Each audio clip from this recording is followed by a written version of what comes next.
Indira, Chris is saying that work is still looking like the original embed code.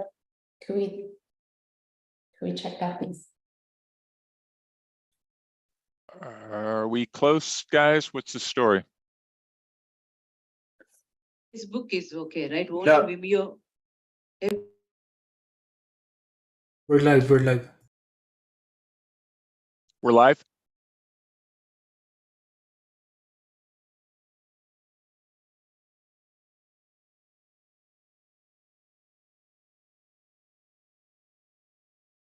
Okay, thank you everyone for rejoining us for the session. Here is Joe with the moderating welcome remarks. Well, first of all, let me apologize to everyone. For some reason, we've had a technical screw up, but we're back online, and hopefully this is working on IFPRI.org and on YouTube. So I'm going to cut my introductory comments down to the bare minimum. We have a great panel. We're going to talk about a somewhat controversial topic, market concentration, but I think this should be very, very lively. We have a great panel. We're going to start with Javier Blas, who's the Bloomberg opinion columnist. Javier has a long journalistic background, did great work when he was at the Financial Times, covered many of you remember following all the work he did covering the food price crisis. He's written a great book, Merchants of Grain, many of you know, was written several years ago by Dan Morgan. Great book. This one I would highly recommend as well that Javier's just come out with, called The World for Sale. He's going to be followed by Benedict Dumayrou, who's the Senior Policy Officer at the European Securities Market Authority, or ESMA. She works in the trading unit at the Market and Digital Innovation Development, where she focuses on commodity derivatives and market structure. She'll give a brief background of some of the regulatory issues involved in this. We'll then turn to Swithin Still, who is a founder of Still Grain. He's a keen observer on markets. Again, if you haven't followed him in the past, he's on Twitter. You should. He has just great experience and really good insights on what's going on in the grain trade. Swithin will be followed by Jim McDonald, who is a research professor at the Department of Ag and Resource Economics at the University of Maryland. But before that, he was with the Economic Research Service at USDA, where he has written extensively on competition, agricultural industries. And he's been a liaison between USDA and the Department of Justice on merger cases in agribusiness. And then lastly, our new analyst, fertilizer analyst at Amos, Delphine Lecomte-Demarcy joins us after about 10 years in the work in the agricultural commodity sector, where she's done consulting on fertilizer trade and risk management. We're very, very happy to have her at Amos, and also to have her on this panel where she's going to talk about some of the regional concentration issues in the fertilizer industry. Okay, so I know we're running late, so I'm going to jump right to Javier, let him go, and then we will have a question and answer period at the end with my good colleague Seth Meyer, who's the USDA chief economist and chair of Amos. Thanks. Thank you so much, Joe. I cannot believe that it's more than 15 years, perhaps 17 years, that you and I started talking when prices were starting to go up in 2007 with wheat and corn prices on the first of what we call the food crisis, and that roller coaster that we have had in agricultural commodity markets since. As Joe said, I am a Bloomberg opinion columnist, but today the comments I will be making are only mine, so that's my disclaimer. I'm going to try to be brief on a kind of a 30,000 feet overview of agricultural commodity trading and concentration, because I think that the most interesting bit will be use the Q&A later with Seth Meyer and everyone else who is just watching this panel online. So when we look at the agricultural sector, what we see on commodity trading. And here I'm thinking about physical commodity trading rather than trading in derivatives markets. That's more the realm of Wall Street and hedge funds. Well, a lot of the discussion today on concentration on agricultural commodity trading is coming because two of the biggest players of the industry have proposed to merge. So that has prompted everyone to look at the sector a bit more closely. It's a sector that usually doesn't attract many headlines unless something goes very wrong in the world of food supply, but now there is a bit more of interest. So when we look at this world of agricultural commodity trading, we find that there are 6 companies globally that dominate the trade in multiple jurisdiction, in multiple origination and destination markets, and also across multiple agricultural commodities. That's wheat, corn, soybeans in particular. The first of those 6 companies are 4 companies that we group into a moniker that is called the ABCD for the initials of ADM, Bunge, Cargill, and Louis Dreyfus.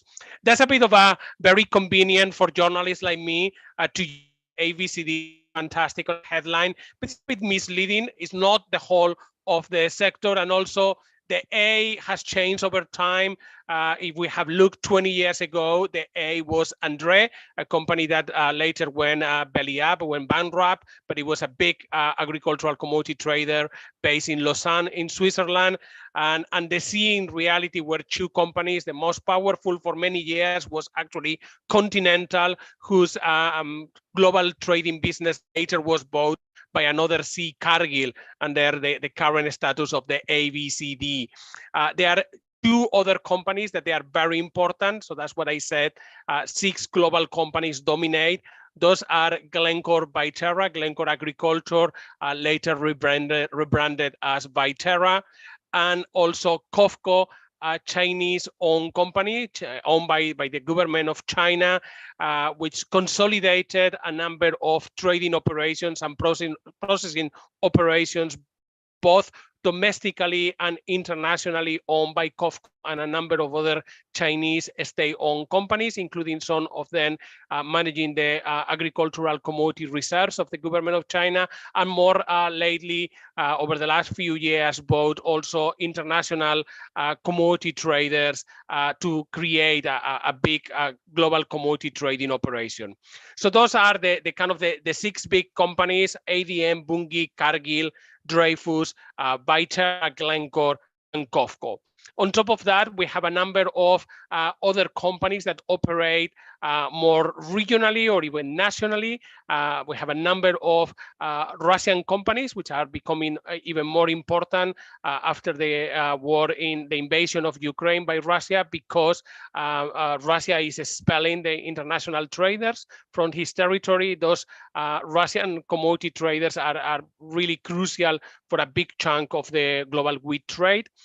We have a number of companies originating commodities, agricultural commodities in Latin America, particularly in Brazil, which have developed a bit of a global reach, also very important. And we have a number of Japanese trading houses, or the Shogo Shosha, which have significant agricultural trading operations, particularly in North America, but that mostly do serve as a conduit to fill the short position of Japan as a whole in the agricultural market, and they have limited kind of third-party trading operation. Those are the big actors of this market, but as I said, a lot of it is concentrated in the hands of 6 companies. Interestingly, we are thinking about this concentration, and immediately the idea comes, are we regulating well this sector? Well, this sector is largely unregulated, but before we discuss whether there is a need for less concentration or even there is a need for more regulation in the sector, I will say one thing in particular, and is that before we regulate and we think about doing any intervention, the first step is to have better data. I think that one of the biggest problems in the market is that we know very little about agricultural commodity trading. Some of the companies that I mentioned are either owned by families, privately owned, or owned by governments. They disclose very little information. In some cases, we don't even know their P&L, their profitability. We don't know how much tons trade every year from where and to where. Many countries disclose very little data of their exports, certainly not timely. It's very rare to enjoy the timeless of the US DA reporting system, which, by the way, it's about to celebrate a 50th anniversary with the in many places, getting data that is less than 3 months old is almost impossible. And it's a sector that every time that regulators or international organizations have taken a look, have been surprised about how little oversight and how little regulation there is. As recent as April this year, the International Monetary Fund took a look at commodity trading. They were in particular looking at energy, but it can be applied across the sector. And their conclusion was that some very large commodity traders are private companies, that they are subject to only very limited or no public reporting requirements at all. And when the European Central Bank, on his financial stability review, took also a look at the sector, he concluded that commodity traders have largely escaped regulatory scrutiny in the European Union. I am here talking about physical trading. Ironically, we regulate quite tightly the derivatives market, which is the secondary market, but the physical market is largely unregulated. Final point, why we are more interested than ever on concentration and regulation of the sector. Well, it's because 2 of those 6 companies have proposed that 2 of the 6 companies that dominate the market have proposed to merge. That's Bunge and Viterra, as we discussed earlier. That's the name of the Glencore agricultural trading arm. And that's an important merger because it will create the 2nd largest agricultural commodity trader by revenue. And also in reality, although it looks like in effect a combination of 2 companies, is a combination of 4 companies in a very short period, because initially Glencore bought Viterra in 2012, then renamed itself as Viterra, went to buy Gavilon, which was a significant trader in North America in particular, owned by a Japanese trading house, and now is proposing a merger with Bunge. So it's not to look just this as 1 + 1, 2, but in reality it's 4 companies joining together. And I am gonna just stop there, and I think that it's best if others speak, and then we have a conversation and a Q&A, and I welcome your questions, and I really thank Joe and Seth Meyer for having me here today. Thank you. Great, Javier. Thanks so much. Let me call on Benedict. If you can, you have a presentation, and we'll turn to you. Thank you so much. Thank you, Joy. So, good morning or good afternoon to everyone. Next slide, please.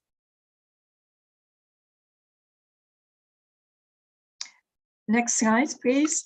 So I will be providing an EU regulatory perspective on commodity derivatives market first, and trying to focus on issues that may be of relevance for the discussion we are having today on the concentration in the grain market. First, a couple of words of ESMA on ESMA. So ESMA is the EU financial market regulator and supervisor, with key missions focusing on investor protection, orderly financial markets, and financial stability. ESMA has direct supervisory powers on certain market players, such as credit rating agencies or trade repositories, and promote convergence amongst national competent authority with competence on securities and capital market. Next slide, please. So again, a few words on the EU commodity derivatives framework. So the EU framework is set out in different pieces of legislation, which you can see here. Maybe if you wish to want to remember one of those pieces of legislation, you should remember the first one, the Market in Financial Instrument Directive, because this is where the provision that specifically apply to commodity derivatives are set out, and we'll discuss those a little bit in detail in a couple of minutes. Otherwise, you have the pre and post-trade transparency, transaction reporting, market abuse, and transaction reporting requirements set out in the other piece of legislations. Next slides, please. So now moving to the core discussion today about concentration of participants in the physical market. So the question is, well, possibly the concentration in the physical market may also potentially lead to concentration of market participants in the derivative market. And here the concern may be that the building of dominant positions or very largely concentrated positions may negatively impact what is the objective of having market regulation, that's to say having fair and orderly functioning of those commodity derivatives market. So this is where position limit steps in. And due to the critical importance of of agricultural commodities for citizens, and this is a quote I take from Recital in a recent review of MiFID. So due to the critical importance of agricultural commodities for citizens, all EU agricultural commodity derivatives are subject to position limits.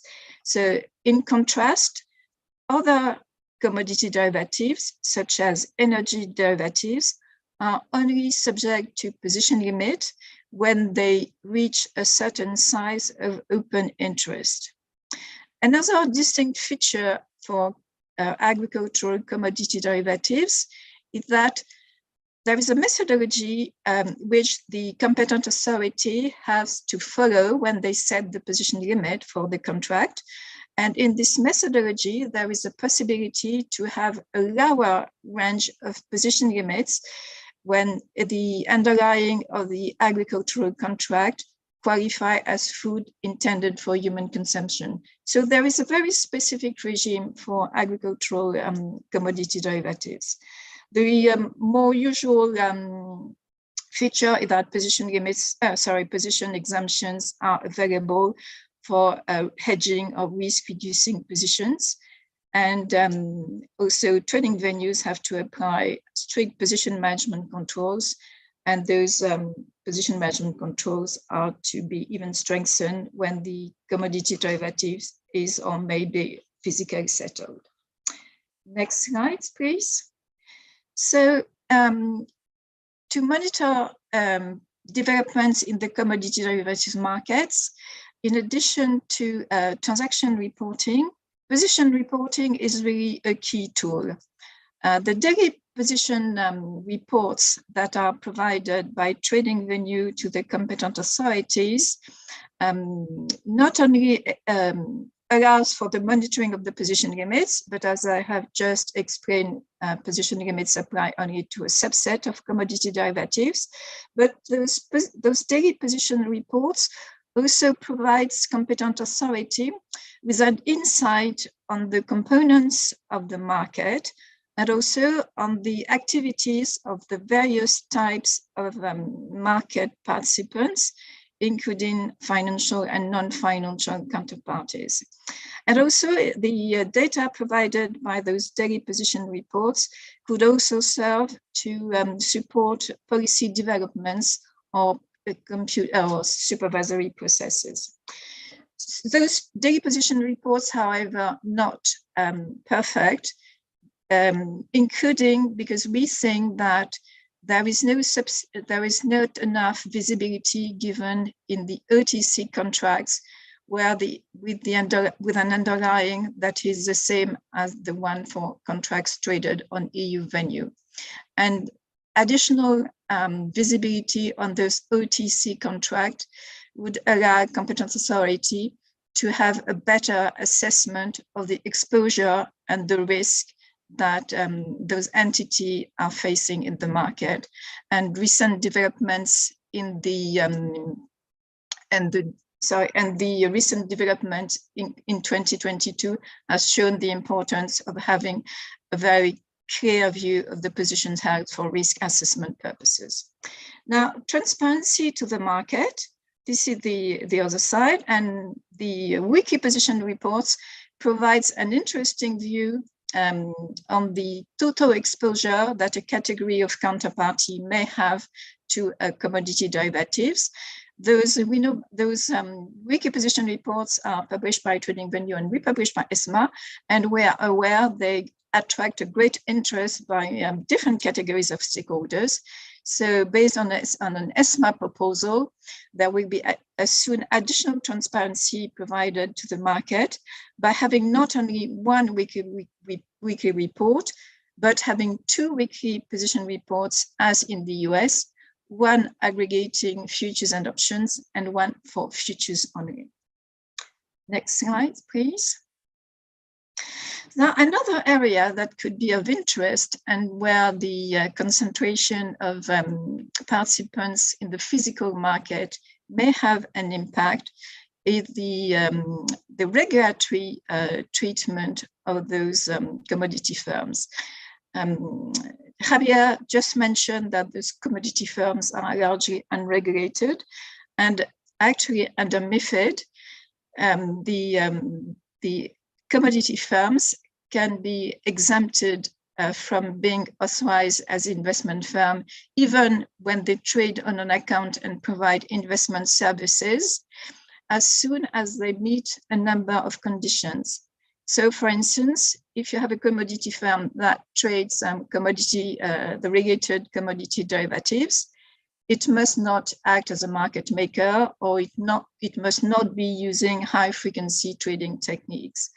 But more importantly, or most importantly, possibly, the trading activity of that commodity firms must remain, quote unquote, ancillary to the main commercial business. As long as it remains ancillary to the main commercial business, the commodity firms can remain outside the scope of financial regulation. There are 3 tests that has to be performed when to assess whether the trading activity qualified as ancillary. So there is a de minimis threshold which corresponds to the exposure the firm has to commodity derivatives, the capital employed for the trading activity, and the trading activity of the firm compared to the trading activity at group level. Now, if for any reason, this is a very, very simplified description of the test. So if for any reason, any of you intends to perform those tests, I would really advise that you contact your lawyer to go into the detail of those tests. Now, interestingly, based on those criteria, all EU commodity firms have been able to benefit from this exemption.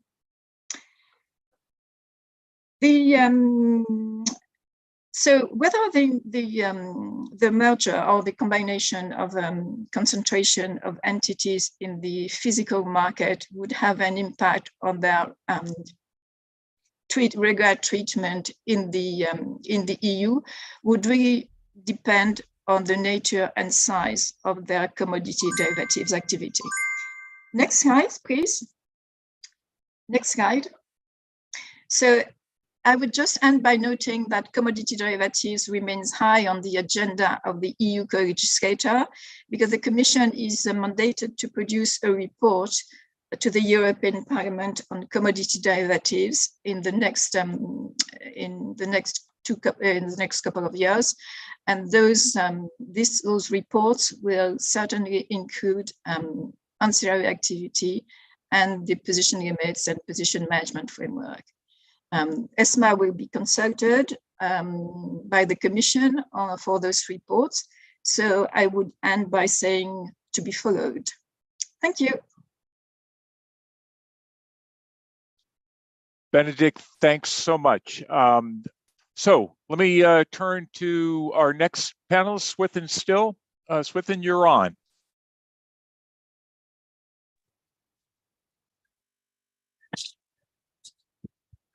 Hi, Joe. Thanks for inviting me. And I hope you can all see me. I'll take my glasses off because I don't need to read anything. I was really enjoying the talk by Javier. I have experience at the coalface of physical commodity trading. And whilst I understand that a lot of the regulators would like to regulate the physical commodity trade, those involved in the physical commodity trade, like myself, like the opacity, the opaqueness of the physical commodity trade. So I think that a lot of commodity traders will welcome some transparency, but others will prefer to live in the shadows, which is incidentally the title of a book by my friend Jonathan Kingsman, Out of the Shadows, The New Merchants of Grain. He wrote a fascinating pseudo-sequel to The Merchants of Grain by Dan Morgan, which was published back in '79, which talks about the ABCDs, which Javier mentioned, some of whom he mentions in his book, which is also excellent. Highly recommend it. World for Sale. Yeah, so the ABCDs or the ABCCDs or whatever you want to call them now, they're being shaken up once again, as Javier mentioned, with the merger of Bunge and Viterra. Is it a merger? Is it a takeover by Bunge? I think that's a moot point. I think that there's a lot of work to be done with the various monopolies and mergers commissions in the various countries where both are operating, because they have a dominant position in soybeans, corn, wheat, processing facilities, oil seed crushing in Brazil, Canada, Australia. And then a rhetorical question is why there is only one Monopolies and Mergers Commission. That's rather ironic. I digress. Going through to talk about the impact of this merger, I think that there will be serious impacts, and I think that there will be some consolidation in the market as a result. I think there's obviously some overlap between the two companies. Bunge is based here in Geneva. I'm based in Morges, which is about half an hour outside of Geneva, near Lausanne. Viterra, their grain desk is in Holland, near Rotterdam, but they trade out of a small office in Bar, which is near Zurich. It's going to be interesting to see how that all pans out with the various sales of assets, which will be necessitated. I think that ADM and Cargill will pick up some assets along the way. I like also to briefly talk about the consolidation in the Russian grain market, because as we've all seen since a few years now, there's been a serious move by Russia to consolidate their grain market. All of the multinationals in June, July this year, they've essentially stopped trading in Russia. So they no longer have origination. I believe that Cargill still has 25% share of one of the port silos in Novorossiysk, the KSK silo. Bunge withdrew last year. ADM had, I believe, a partnership with a company called Artis, but that I think has fizzled out. And so basically you're left now with essentially Russian-linked trading companies who are in charge of the grain market. And you've had recent news that the second largest oilseed crusher, Yugor-U is going to be taken over by the former Minister of Agriculture, Mr. Kachov. So you've got the leading grain exporter, Targovy Dom RIF, which is trading through a Dubai domiciled company called Grain Flour, formerly known as GTCS. They've been the largest exporter for the last 10 years. They move 7 million, 8 million tons every year, mostly out of Kavkaz, where they have floating crane facilities. I understand that they are trying to sell these assets at the moment. Let's see if there's yet more consolidation in the market as a result of that soon. I would not exclude it. In fact, if I was a betting man, which I am, I think that the assets of Targovy Dom RIF will probably change hands in the next 6 to 12 months. The other major players are all assets rich, so they all have assets like Aston, also out of Kavkaz, major oilseed crusher out of Russia. We have obviously Demetra, group, which was recently sold, allegedly. Although I think that the truth is more prosaic. I think that VTB still has some sort of an influence over this company. They've renamed Demetra Holding as Grain Gates, but the people behind remain the same. There's a former Dreyfus guy who's in charge of that, Ilya Aliyev. And they trade through Solaris Commodities, basically, which I ran from 2012 until 2020, when I was ousted by the new owners 3 years ago. So that was a fun ride. I was described by Reuters as a veteran trader, which I didn't like very much. I'm not that old, but maybe I am. And yeah, so I've set up my own company in the meantime. I'm still involved in the Russian and Black Sea market. So if you want to reach out to me, have any other questions that I might be more comfortable talking about, not on a public webinar, I would be more than happy to hear you, and you can reach out to me on LinkedIn or other platforms. I can neither confirm nor deny that I am on Twitter, despite the kind introduction from Mr. Joe Glauber. Maybe I am, maybe I'm not, but I'm not going to confirm or deny that I am. I think that's about it, really. I'm around, so I let the mic pass to Seth Mayer, who I had the honor of sharing a stage with recently. So I'll pass it back to you, Joe, and then back to Seth. And if you have any questions, I'm here. Can't hear you. We certainly will on Q&A. I think we certainly will. Yeah, no, we will definitely be back with you. Great. Okay. Okay, so with that, let me change just for a moment, and we're going to move over to the seed industry, and I'm going to sorry, I keep losing my audio. I'll bring Jim McDonald up, and Jim, take it away. All right, thanks, Joe. Joe asked me to talk about seeds. So what I decided to do is talk about the big mergers several years ago, because all of the issues in those mergers, all the competitive issues, are still relevant for seeds and for any research-intensive agri-food industry. Next slide, please.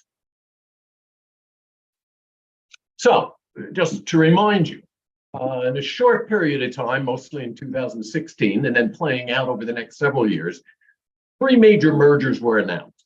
Bayer acquired Monsanto, Dow and DuPont merged and then split off their agricultural business into Corteva, and ChemChina acquired Syngenta. So in that series of acquisitions and mergers, the world's 6 largest seed and agrochemical firms would combine into 4: Bayer, Corteva, ChemChina, and BASF. Next slide, please.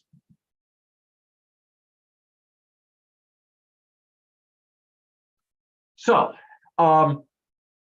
this was a major antitrust investigation, both in the United States, in the EU, but also in Brazil, in India, in Canada. I'm going to focus on the US. The issues that arose in the US investigation were very similar to the issues that arose in the EU. I'll keep it short and keep on the US. US antitrust laws prohibit mergers that, in the language of the laws, may substantially lessen competition. Now, like most US laws, that's very general. The specifics are left up to the enforcement agencies and the courts to decide what exactly that means and what the triggers will be.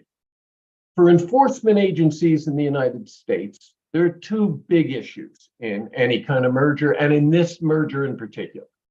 First, will the merger lead to higher prices for seed and chemical products? That is the standard sort of monopoly or monopoly power question.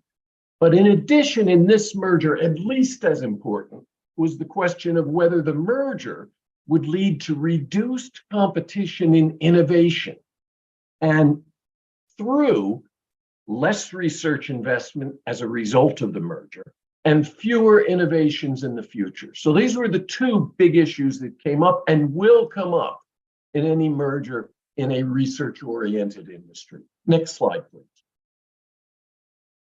Just to give you an idea of some of the markets that were of concern, but also the measures of concentration for those markets. As part of the investigation, the Department of Justice in the United States was able to subpoena information from the relevant companies.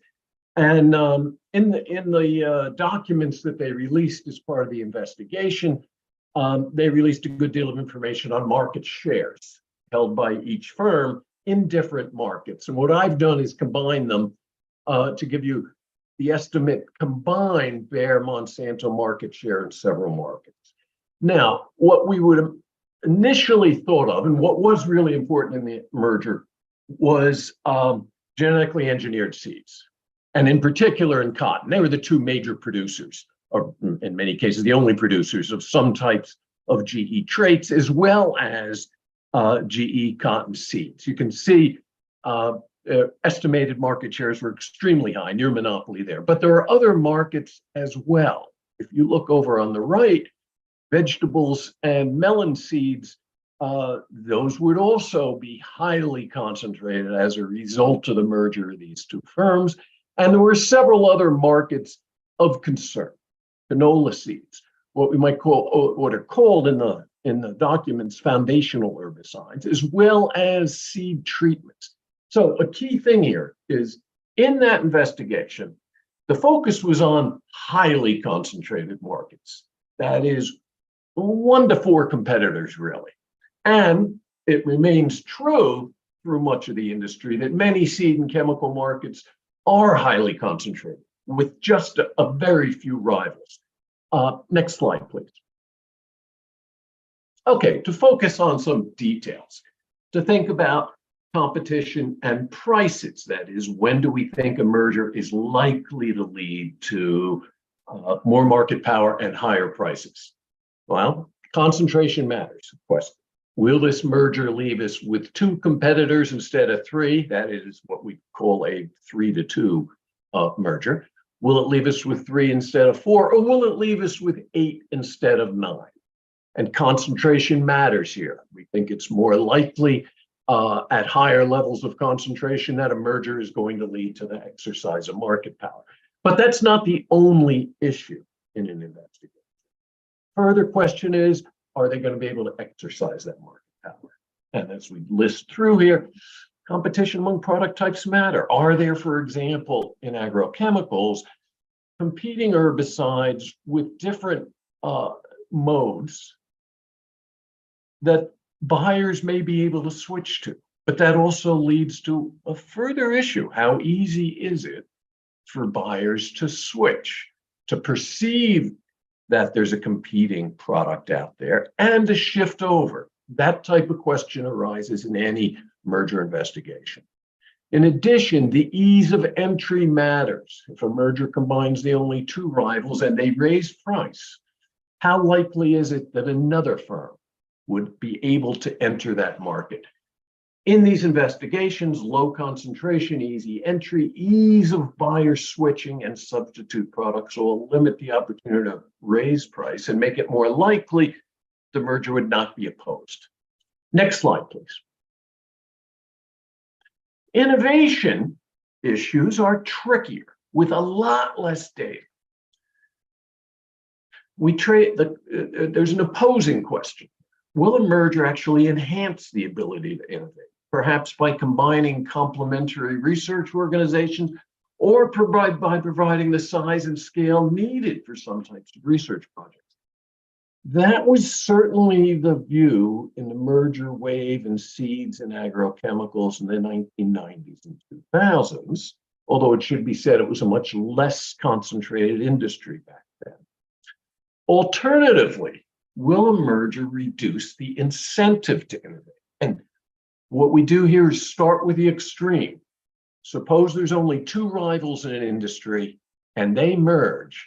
In this case, your research leading to new products will only cannibalize your own sales.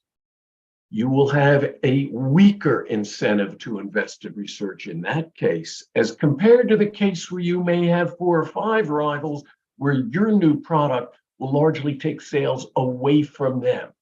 So in that instance, in a highly concentrated industry with very few rivals, there may be much weaker incentives to invest in research.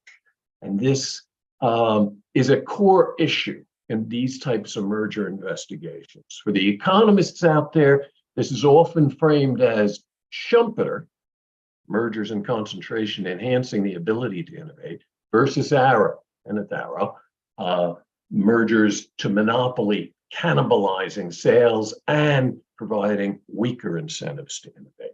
All right, next slide, please. Innovation issues are of growing importance in antitrust enforcement in the United States. 20 years ago, it was very rare to see innovation as an issue in a merger investigation. It's been growing, though. Most food system merger cases are still only focused on pricing, not on innovation. Currently, Albertsons and Kroger, the proposed merger between 2 very large supermarket chains, that's about pricing. Cargill Continental Grain 20 years ago, that was about pricing and whether they would be able to reduce prices paid for grains in the United States to farmers. JBS National Beef, a proposed meatpacking merger, that was also focused on pricing for cattle and for beef. But innovation plays a big role, much bigger role now. It started with the precision planting case. Monsanto and Deere each had divisions that produced high-speed planters.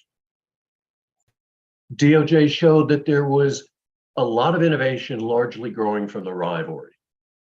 That led into a much bigger focus in the seed agrochemical mergers. Next slide, please. As we know, the mergers proceeded subject to several significant divestitures. Next slide, please. Now, what are the big issues out of this? First, many seed ag chemical equipment markets are highly concentrated with very few rivals. So these issues remain in any of these industries.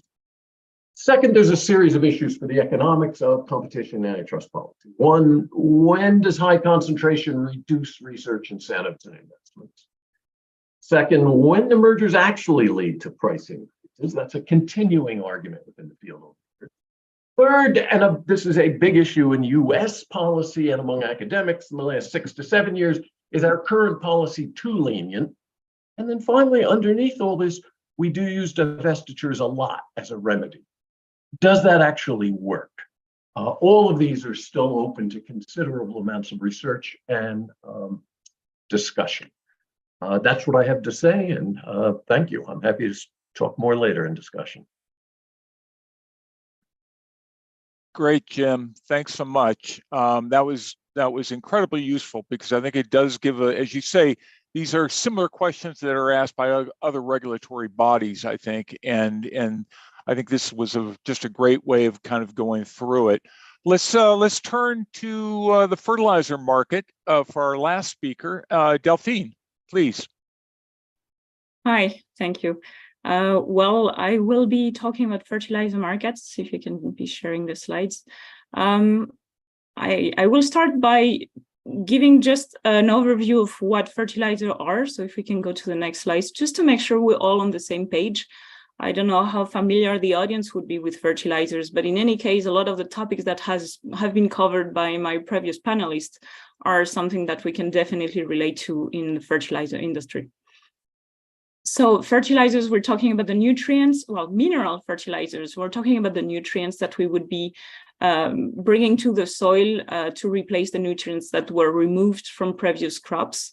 And at global scale, fertilizers are being used for a variety of crops, but maize, wheat, and rice would be making, just for those 3 food crops, half of fertilizer uses.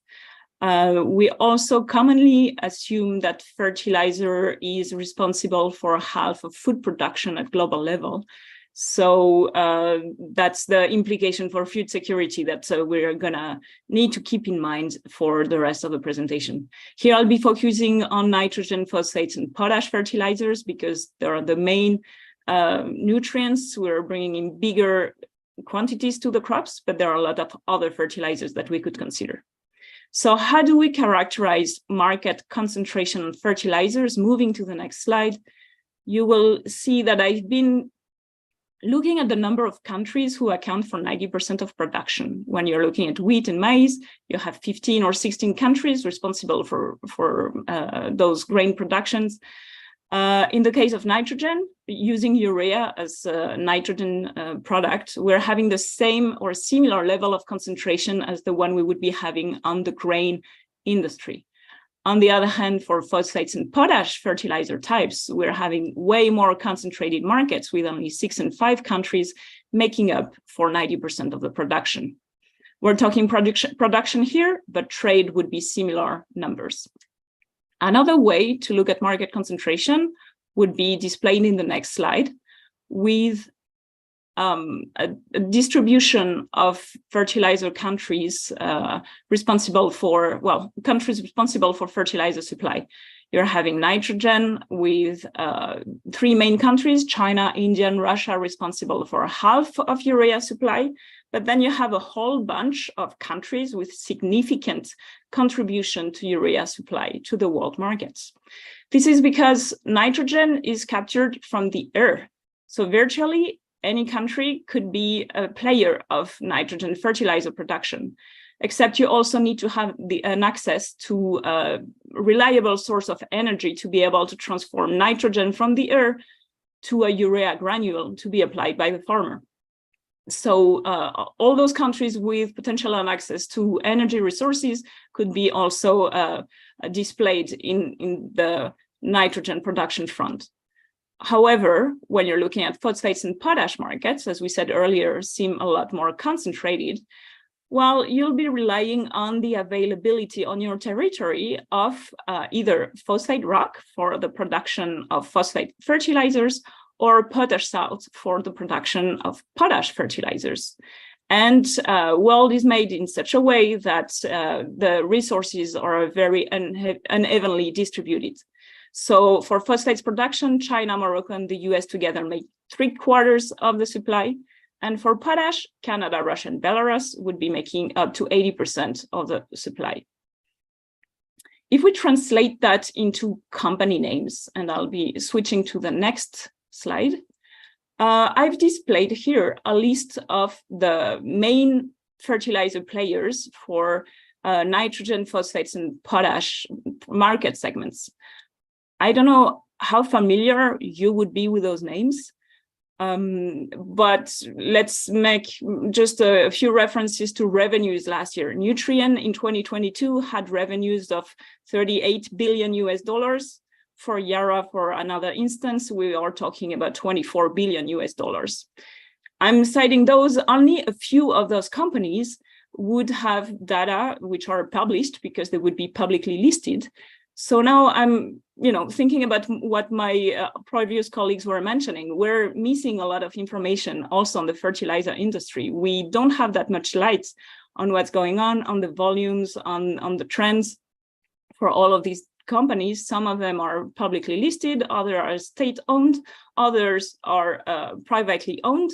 So there is a lot of disparities on the information we would get on those different players. What we can easily know, though, is where those companies are based, and their headquarter locations here reflect pretty well the countries that we've been seeing in the previous slide. But this hides the global presence of most of these players. If you take Yara, for instance, as mainly a nitrogen producer, they would be present in 60 countries with offices and distributing their products around 150 countries. So major players with global presence, not easy either to read their results or their activity, because some of them are present specifically in one segment, others are present in different segments. There is a long history of mergers and acquisitions in between different of those companies. So we're having also quite a concentrated market in terms of industrial players with a lot of power, and also, last but not least, pretty reasonable margin levels as compared to what we would have in the grain industry. If we move on to the next slide, I've just represented here the price trends in the first chart for nitrogen, phosphates, and potash pricing since 2010. And below that, you have levels of volatility. What we can say from the first chart is that even if those markets have different supply patterns, they still all evolve with similar or at least comparable price trends over the years, and they are linked to other commodities, either on the raw material side or on the demand side with agricultural commodity pricing. But what differs is the level of volatility we would be observing on those markets. In the below chart, you have price volatility for urea as a proxy for nitrogen in green color, and we're seeing that the levels of volatility have been very high over the last few years. In the case of potash, in red line, so the most concentrated of all those fertilizer markets that I've been mentioning, the volatility has been pretty low over the last 10 to 15 years, owing to having very little amount of suppliers, with some peaks, because when you have potash coming out of Russia, Belarus, and Canada, only one supply issue can have a lot of impacts on the availability of products. But looking at the last few years, we're seeing that the patterns, not only in terms of pricing, but also in terms of volatility, are evolving because of the geopolitical context, because of COVID, logistic issues, etc. So looking at market concentration is definitely one important aspect for understanding fertilizer markets. But there are a lot of other complications or implications that make things way more complex to interpret. So I'll move to the next and last slide, where I'm just dropping some information to understand fertilizers in a broader context. When you have different markets, because within fertilizers between nitrogen, phosphates, and potash, we're talking different supply patterns, but we're also talking about different demand patterns, with nitrogen being way more widely used than the other two types of fertilizers at global scale, with an elasticity to price which is way smaller for nitrogen than it is for phosphates and potash. We've seen that in 2022, phosphates and potash uses decreased way more than they did for nitrogen in a context of very high fertilizer prices. Then you also have different implications depending on the crops you would be growing. If you're a farmer growing soybean, the impact of nitrogen market concentration is very limited because you don't need to be applying nitrogen to this crop, which can capture it from the air by itself. And you also have different countries facing different realities based on their reliance on fertilizers because of historical reasons, logistical reasons, or because environmental pressures would make the pattern of use evolve in the future. So I'll be happy to be discussing all those topics on top of market concentration. In the meantime, thank you very much for your attention.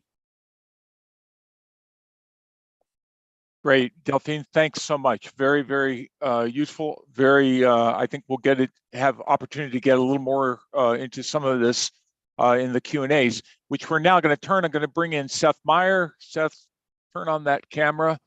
So we don't have much time, Seth. We got roughly a half hour, a lot of material to cover. Let me start with a question for Bénédicte, and actually, Javier, you may want to jump in too, or Swithin, because you both made comments on this. But that's the issue of transparency, and you mentioned the reporting requirements on the derivatives side, and I think that as you say, or you alluded to, we have those similar reporting requirements in the U.S.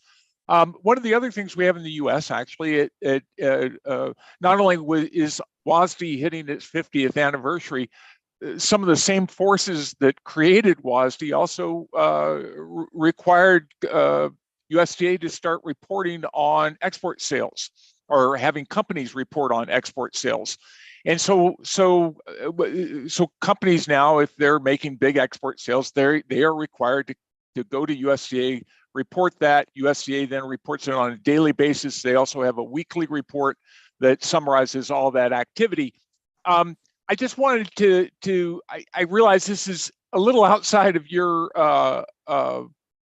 area because you're dealing with derivative markets, but just the idea, if you can comment on the actual requirements, potential requirements for reporting of things like export sales. Yeah, but as you have just mentioned, the ESMA has no competence over physical trading, and I guess reporting to ESMA would probably not make sense because ESMA has no competence over physical markets and physical trading. Yeah. But it may be good to have this report, and I don't mean to say that this is not reported to anyone in the agricultural domain in Europe or in France. So I would not. It's very hard for me to comment on your question. Yeah, no, I appreciate that. Javier, do you want to comment on that, or Swithin, either one of you? I mean, what I will say is I would love that if we have something similar to the export sales that the USDA puts daily when there is a big deal or weekly in other jurisdictions, but we don't have it. And yes, that will increase transparency. I think that is ironic that we have a lot more transparency and a lot more requirements for the financial market, which is, as his name says, a derivatives market, and we have a lot less transparency for the physical market.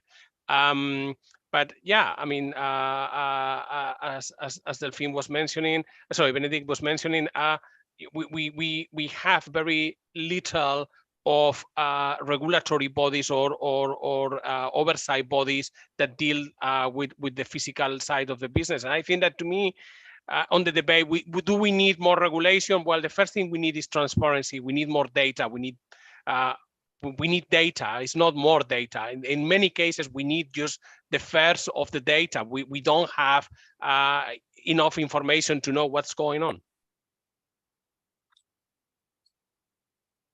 Swithin, you had mentioned that sometimes in your world, less transparency is actually a good thing, and I get that. But it'd be interesting to hear more on that. And I mean, obviously, we do have a lot of price reporting. Things like Egypt does a great job, I think, putting out bids. No, they don't. Okay, good.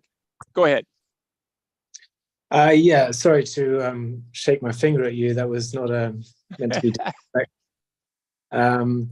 Yeah, okay, so just in regards to your first part of the question, physical traders like working in the darkness if possible.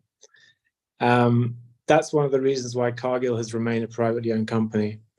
That's one of the reasons why Dreyfus has toyed with the idea of going public and has had a lot of issues with the path that they've taken, getting invested in sovereign wealth funds, et cetera, et cetera.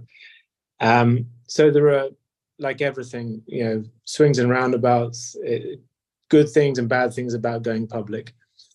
Viterra, I think they played their hand very well. Glencore, when they sold off their agri division. My compatriot, Chris Mahoney, I think did a fantastic job.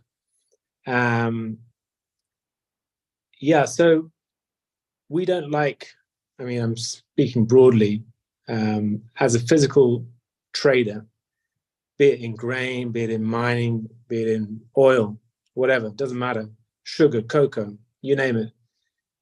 The preference is to be able to leverage your knowledge to be able to buy and sell better. At the end of the day, it's very simple. You're moving product from an area of surplus to an area of deficit. What we do is very simple.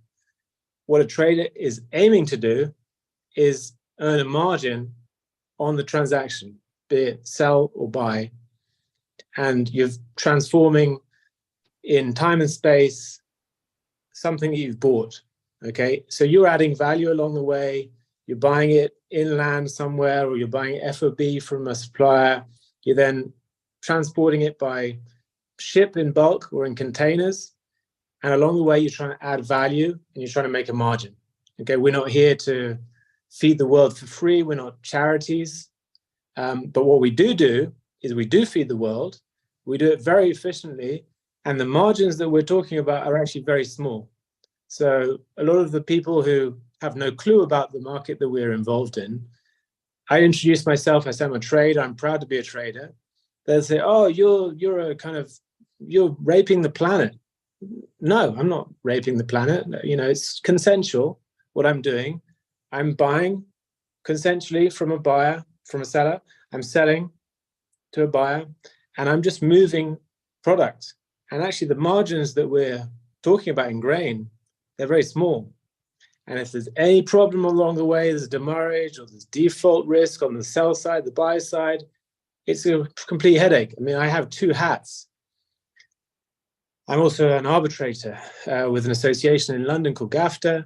And for the sake of good order, for the record, I'm speaking in a personal capacity. I'm not speaking in any capacity, formal capacity of GAFTA or anything, other than I'm a qualified GAFTA arbitrator. I still like my job, if you like. It's a paid hobby, if you like, because it's always good to learn from your mistakes, but it's much, much cheaper learning from the mistakes of other people. So I see a lot of disputes, and I'm able to pass on that knowledge to the people I work with and say, make sure you do this appropriation in this way, or make sure you write this in your email, because it costs millions of dollars if you do it wrong, and there's a market difference of $40, nothing personal, just business. They will send you in default, and you will have lost a hell of a lot of money because the guy or girl in operations who's, you know, on a relatively meager salary, he had to go home, she had to go home at 5 o'clock, didn't send that message, bang, you're in default. In regards to your second part of the question, GASC is one of the most fantastic benchmarks for pricing wheat in the world.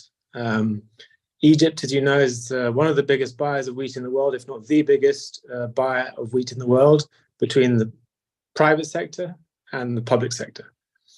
GASC has public tenders that are normally announced in the evening after the closure of Chicago. Normally when Chicago has closed in the red, down, GASC will come in for a tender. You can normally tell when there's a tender because the Minister of Agriculture or someone in Cairo will say, we have plentiful supply of wheat. We have supply of wheat for X number of months. And then the next day they announce a tender. So they protest too much, a little bit about how well supplied they are. Everyone knows that they're short wheat. They need to buy wheat. They could buy wheat better. I've tried to suggest to them on a number of occasions how they can do that. What they do nowadays is they buy wheat outside of tender. So last tender, no Russian wheat was sold. Why? The Ministry of Agriculture in Russia, in their infinite wisdom, have put an official floor price for tenders, not for private business, but for public tenders. So all of the suppliers of Russian wheat were offering the same price. So they're not just equally intelligent or equally stupid, these people. They were told that you have to offer it at $270 FOB. Whereas, in fact, in private business is being transacted on a cost and freight basis, landed Egypt around $270. So what do GASC do? They have now the authority from the government to buy directly from suppliers. So the supplier still has to be registered. A supplier still has to put up a bid bond, so like a bank guarantee for $400,000. That's the entry ticket for the party, if you can call it a party, gas tenders. And they've been buying direct. So last week they bought, well, Reuters reported almost 500,000 tons of Russian wheat. I think there was one vessel of Bulgarian wheat. I understand that it was actually more than that, but I can't comment. In any case, it was done outside of tender. the tender terms were 12.5 protein. I understand that the protein might have been less than 12.5, so 11.5 protein. Therefore, okay, you can't compare apples with oranges. You know, there's not like for like. In any case, the price I understand that was reported, at least by Reuters, which is incorrect, but anyway, was around $270, whereas the official tender price was $270 FOB without the freight. That's why they didn't sell a kilo in the tender. So GASC does do a good job of being a benchmark, but they don't do a very good job, partly because of the, let's say, market manipulation by the Russian Agricultural Ministry, which is not the fault of Egypt, in fact. But they, in that sale though, they had, I mean, let me, and this kind of gets to this question of, is this really I mean, you know, we've got a title here that says, it's concentration in the grain trading industry, a food security issue. So I guess I come back to you and I come back to Javier and say, yeah, but the last GASC bid had like 45 bids with 15 different companies. And kind of distinguishing between this issue that Joe and Javier raised about the difference between physical and financial, seems to me that issues in the physical market are more directly linked to food security. But Javier Swithin, is this a food security issue? I mean, lots of competition. 110% is a food security issue because, listen, Russia is and has been for the last 10, 12 years, if not more, the largest wheat exporter in the world. They're not the biggest producer, but they are the largest wheat exporter in the world. And I know a little bit about this. I mean, I've been doing this for 20 years. I came to Washington, Seth, as you know. I mean, I gave a whole talk. I've got the certificate of appreciation on my wall from the USDA, thanking me for my time. And I gave a whole speech. You can find it online. Swithin Still USDA. It's all there. I think, I don't know, 50 pages of PDF. If you've got difficulty sleeping, you can read it. No, it's actually quite interesting, but you know, not everyone's interested in Russian wheat statistics. It's incredible, though, the turnaround from the largest wheat importer during the Great Grain Robbery to the largest exporter. The turnaround has been absolutely incredible. And it's been to the detriment of the USA. US has, I think, the lowest plantings of wheat in the last 100 years, the last few years, because no one wants to grow wheat anymore. It doesn't really calculate. You know, what people in the Midwest, they want to plant corn and beans. They don't want to be planting wheat. So, yeah. I was promoting Russian wheat my whole career. You know, I went to France. I spoke to a bunch of cooperative farmers in France in 2016. Gave this whole speech in French, teasing my French friends, teasing as a sign of affection. And I'm British, so of course I'm going to tease the French. You know, I was saying, guys, wake up and smell the coffee. Russian wheat is coming and going to eat into your market share, into your major markets in French-speaking West Africa. I was already selling Russian wheat to French-speaking West Africa, Senegal, Cote d'Ivoire, Morocco, Algeria. I said, I've got to go. I finished my speech. I've got to go. I'm on a plane to Algeria. Ha, ha, ha. What happened? Who's the biggest shipper of wheat to Algeria now? It's Russia. This raises a bigger issue as well. I mean, Javier, when you said ABCDs, you said the second C being COFCO. I mean, to me, there's a real issue with commercials versus state-owned enterprise, and Swithin calls out Russian export control. But the other side of this is the dominance of the Chinese in the importation market. And one can characterize soybean markets very differently than corn markets into China. One, soybeans is very open and you have a lot of people shipping. And then corn markets are very closed and COFCO dominates and can extract the rents from doing so. So I guess should we be thinking about this differently? Are the commercial ABCDs better able to be controlled, and the state-owned enterprise more of a problem for food security? I think that certainly state-owned companies are going to be more complicated to extract information. I mean, the COFCO is an international commodity trader, but it has two hats. It has that hat of a commercial enterprise driven with traders located in Geneva trading the wall, very similar to what you will expect, say, at Cargill or at Dreyfus. And at the same time, he has another hat, probably a much larger hat, that is making sure that China enjoys food security, that China gets the crops, and that there is a dispute, say, a few years ago between the United States and China, a trade war. COFCO was absolutely crucial on redirecting where China was sourcing a lot of the agricultural commodities from the United States into Latin America, and particularly Brazil. And it has, obviously, COFCO has no interest whatsoever in revealing any information whatsoever of what they are doing.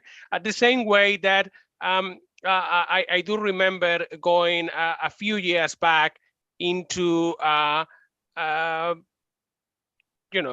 one of the major importers of agricultural commodities and asking a senior official about their elevated stockpiles and the fact that at the same time they were importing. I said, oh, well, you should not really pay any attention whatsoever to what we report to the FAO for our level of stockpiles, because obviously those numbers are not real, they are political. So yes, I mean, states lie on the information that they provide, because this is a very serious business for many of those countries. This is about food security, and therefore, providing extra information may be detrimental. That's why we don't have a system like the USDA with everyone reporting, because it's not about just, we should get more information, not just on the exporting side. I mean, the US does a fantastic job providing all this information about exports, but it will be great to have a lot more information, a lot more clarity on the import side. I mean, I would love to have an information of how much, weekly data on how much really Egypt is buying and from who, and at what price, what China is buying and from whom, how much Japan is importing. But I will give you an example about statistics, and it doesn't come from the agricultural side, it comes from oil. But if you look today at the recent months about how much oil China has bought from Iran, and the official Chinese statistics, custom data, will tell you that it has not bought a single barrel of oil. If you look at how much oil China has bought from Malaysia, it will tell you that it has been buying about 1.5 million barrels a day. And here is the problem. The country only produces about 500,000. So how is it possible that China is buying 3 times the real production? Well, the reality is that those are, counterfeit, smuggled barrels from Iran, and something similar probably happens with the agricultural statistics. You cannot trust some of the data from particular countries. I mean, simply the statistics are not real. They have a political purpose. Yeah. I think very definitely I know part of the problem that we've struggled with at Amos, for example, is just trying to get our hands on this sort of data. I mean, stock data is probably the key, but even export data. You look, which the UN system's great, but when countries don't report imports or don't report exports, you're at a loss, and particularly when they're big players. So the fact that Belarus and Russia stopped reporting the exports last year has created issues. It's been picked up. The IGC does a great job with the WTO right now, doing real-time exports and shipments. But again, trying to get a handle on this data for market information, so to provide this in a monthly basis or a daily basis or whatever is a challenge. And I think the irony about the COFCO issue is, I think, in one sense, with accession of China to the WTO, one of the things they agreed to was open up some of those quotas to more commercial trade that is not just being dominated by the state-owned enterprises. Unfortunately, when you get things like trade wars going on, what happens then, and even with this so-called phase 1 agreement, is that all of a sudden you're right back into the state-owned enterprises in terms of them controlling the trade. So yeah, it's an issue. Seth, do you want to take it? Oh yeah, no, and I guess I'd throw one more thing in there and say, it isn't just about food security, Javier. It's also about $50 a metric ton importing millions of metric tons of corn and being able to control the internal price in China for feed corn as well too. So I think that it's a complicated issue for which I think we have to include those state-owned enterprises as being a bit different than the commercials. I agree. And when I was saying food security, I was just speaking on a broad term. I just mean, food security, the fact that there has to be the food on the plate, but also what price is that food. I mean, one of the things I will add very briefly is one of the strengths of the ABCD and then, COFCO and Glencore there is that generally they have much better information than everyone else. They are, they employ hundreds of analysts. They have much better data. They have their own weather stations around the world. They usually are ahead. I mean, I know that the USDA and the WASDE system and the board do a fantastic job and is the gold standard of the data. But normally, and just generally, the agricultural trading houses are a step ahead of you because they are, they are doing some of the calculations of the global S&D, particularly at times of stress, when there has been a big drought here or there. They are updating those global S&Ds almost on a daily basis and trading on a daily basis based on those updates, where we are getting, USDA information only on a monthly basis. Yeah, look, I see Swithin has his hand up. Swithin, quick comment from you, because I want to get back to some of the other discussants as well, but please go ahead. Yeah, thanks, Joe. No, I just wanted to jump in because I think it's important to say that one of the biggest lacunae of the lack of information and transparency on supply and demand statistics indeed comes from the biggest players, the biggest importers and the biggest exporters. China being a notable one. Analysts in China, they don't dare to tell the truth as they know it because they will get in hot water. I think that's a euphemism. I mean, there were analysts who were reporting very interesting statistics on import of soybeans, for example, and other commodities into China. And then they disappeared. They just disappeared. And no one really knew what happened to them, where they went. And it turned out that they had been, they'd been in turn taken away, questioning, why are you sharing this data internationally? Why are you selling this information? It's very sensitive because the Chinese want to have the control over what is reported for food security, for their own food security. They don't want people to know about the state of their corn stocks. They don't even maybe know themselves how much corn they really have and whether it's possible to actually use that corn for feed compounds for pigs or whether it's only suitable for burning as biofuel. So it's very, very sensitive. Yeah. Likewise, it's a legal requirement for Egypt, I believe, to have at least 5 months, if not 6 months, of wheat supply for food security. So, when the agriculture minister or someone in the government comes out and says, oh, we've got, such and such stock of wheat, well, that's a legal requirement. It's not a, happy days, we've got this. You have to have that. Yeah. And the key is in the name, General Authority for the Supply of Commodities, GASC. They have to supply the commodities that the country needs. And you're not going to get the data because they don't want you to have the data, because they want to buy better. Every buyer in the world is going to say, oh, I'm comfortable. Oh, don't look at me, I've covered. And then, hey, presto, he hasn't covered. He's lying through his teeth because he wants the market to think that, oh, they're covered, okay, there's no demand there. So he wants the price to come down. But unfortunately, traders aren't that stupid. Buyers who protest too much and say, well, we're covered, chances are they're being disingenuous. So, and part of this is, when I have to go abroad and represent the USDA, sometimes I say, hey, there's responsibilities in exporting countries. The responsibility is to be a reliable supplier and to be transparent. And I think that, when importing countries also protest and say, hey, and think about self-sufficiency or the need for reliable trading partners, I also think they have a certain responsibility. But I'm a markets guy. So I think I want to throw a question out to Jim also in saying, hey, are there functions here?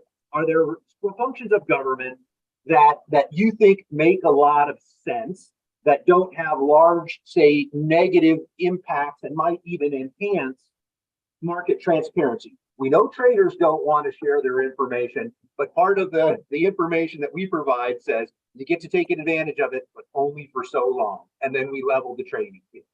Do you have some thoughts about, hey, what are appropriate government regulations? What are the downsides of doing so? Well, I actually had a different reaction to an earlier comment of yours, but I'll just throw out in terms of providing information. Should we have introduced WASDE? It was certainly easier for private firms to trade before that, as we found out, but I'll leave that aside. Seth's original point was the same one I often have. If we get back to Joe's original question of, should we worry about Bunge and Viterra merging? Geez, when I look at those Egyptian tenders like Seth, I see an awful lot of firms. And I listen to the presentations here, and people always bring up ABCD. And then the experts, people speaking here, tell me, oh, but those letters change over time. It's different companies. So to me, there's a real question for Joe's original point. Do we expect a merger of Bunge Viterra to lead to either lower prices paid to farmers or higher prices charged to importers? And I'm certainly not convinced of that. My original notion, so it doesn't look all that concentrated to me. But I could certainly be disabused of that. Well, here's a quick question for you. I would say, yes, we should have introduced the WASDE, but that's kind of a global playing field leveling. Does the fact that the U.S. do export sales reporting put us at a disadvantage when other countries that emerge like Brazil don't? I don't think so, but good. we don't. Do we report who the exporter is? No, we don't. Because we needed to release confidential data on concentration of exports in the Cargill Continental merger. We provided that to DOJ, and that was important. I don't think we report concentration data. That would be useful to me. I'm not sure how useful it would be to participants in the market. Joe? Yeah, look, we're almost out of time. I wanted to come back to Benedict. I mean, not to Benedict, to Delphine, who hasn't had a chance yet. And Delphine, you mentioned this past year, and I think it's been an incredible year in agricultural markets, but also in the fertilizer markets in particular. I mean, you look at energy prices, so all the natural gas, coal, all these things dominating on the nitrogen side. You have two of the major potash producers essentially out of the market for a while. Belarus almost entirely because of sanctions predating the war itself, and then also with Russia's difficulties, particularly in the first few months of the war, exporting potash. And then you have export restrictions from China and others on phosphates. So it's a market that's been roiled a lot. Yet, generally, I guess what I'm asking is, how have the markets worked? It seems to me prices now are down; they're back to pre-war levels. Volatility is still there, but volatility is there in a lot of markets right now. Wheat is at a historic, at least relative to the last 10 years, still at trading it with a lot of volatility there. So, just interested in your reaction. Yes, well, I guess volatility, as you were saying, has been visible in a lot of commodity markets. The reality on the fertilizer markets is no different. I just want to take the example you mentioned with the difficulty of getting potash out of Belarus or difficulties to export fertilizers out of Russia, just to illustrate the fact that the market is a lot more resilient than a lot of us would have expected or thought of at the beginning of the crisis, right? So indeed, you're having some major players being out of the market for political reasons or geopolitical reasons, but not all the importing countries would be applying the same kind of sanctions or having the same kind of relationship to countries like Russia or Belarus, for instance. So I don't think we can generalize that, even if it has a huge impact to have Belarus and Russia virtually under sanctions at global level, but you're also having other countries which are huge takers of potash and huge producers of food crops that can still rely on these kind of origins. So it has been a lot of uncertainty, a lot of nervousity on the markets, but at the end of the day, there is no major reason to be worried about global availability of fertilizers at the moment. We're not in a situation where suddenly we're running out of phosphates. It's not the case. We are not running out of those raw materials, at least not in the short term. So it's more a matter of markets being resilient and shifting logistics.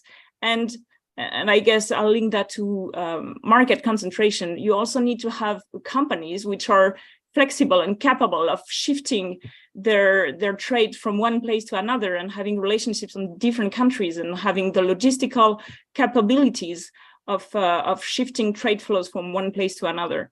So yes, market concentration has some sides which can be criticized, but on the other hand, those players, same as in the grain industry, you mentioned the private players or the industrial players would be the ones who have the best access to information and the best decision to be able to bring those fertilizers from one place to another in the most efficient way.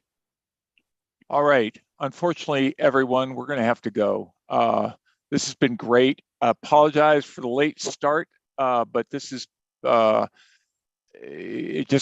very, very happy that everyone was able to hang with us and get everything. Seth, do you have any final comments? No, you better not get me started. I'd like to. Okay. All right. Well, let me thank all the production people at IFPRI here, Jared, Mabel, Michael, Chris, Sehi, again, thanks for particularly doing your best to fix the broadcast problems we were having initially. And thanks to everybody at the Amos team. I'll see you guys later in the month. Good, everyone. Thanks, Joe. Thanks.